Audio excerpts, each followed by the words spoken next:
I'm holding court, you standing trial.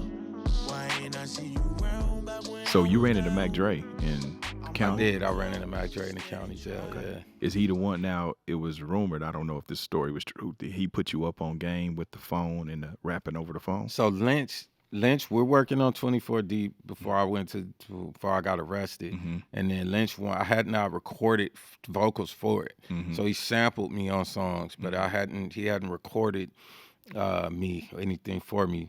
So Lynch had me call in, and I did something on the answering machine on 24 Deep. Oh yeah, was it? I got the call at the payphone. Yeah. Okay. 40s in the thing, got that 9 grams. So yeah. I did that on the answering machine, and Lynch Okay. sampled it and put it in the song, and then that blew up. And so Mac Dre was aware of that because he was listening. So he had heard 24 Deep, and he was like, "Man, how'd y'all do that?" And I told him, "Man, I'll just do it on the answering machine." He was like, "Man, this is what we did. This is what you got to do." So he was like, "We took the phone apart." No, he said we plugged the phone directly into the board. That was how he said it. And I was like, okay, this is what you're supposed to do. And his brother Kyrie, a young black brother, I remember Kyrie. He was advanced. Kyrie don't get none of his props, but he was a beast. And so Kyrie had that worked out, and Mac Mall and all them were recording. Mac Dre was recording stuff for them over the phone, and then I think he did live from Fresno County Jail. And so they gave me that game, and then I took that to an engineer named John Botch from a studio called Inharmonic, which is the first studio Lynch took me to, a real studio, because we went from Percy's bedroom to Inharmonic like in a matter of 3 days.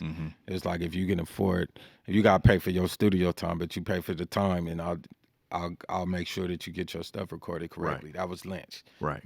And then what I would do is pay for the time, and I would finish so fast that I would let him have the rest of the studio time. So I'll just book more time than I needed, sell some dope, pay for the studio time, and then let Lynch have everything after I finished what I was doing. And that was how he was recording 24 Deep. Okay. And then other people got involved and started helping as well.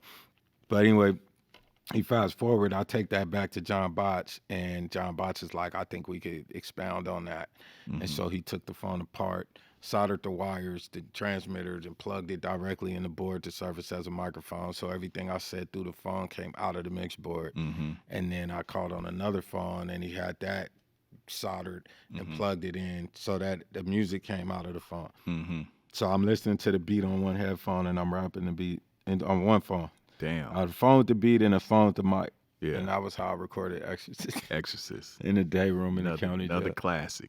Man. Yeah. So did you have to hide to do that from I did guards not. and shit? Really? No. They just let you do it? I was the unequivocal king of my county jail. There is no question about that. Okay. Anywhere I wanted to go, did whatever I wanted to do. I never locked my door, nothing. I'm just, it's X-rated in Sacramento County. Yeah. Coming from Psychoactive, having been made, and them being just as proud as the city was, right? Yeah.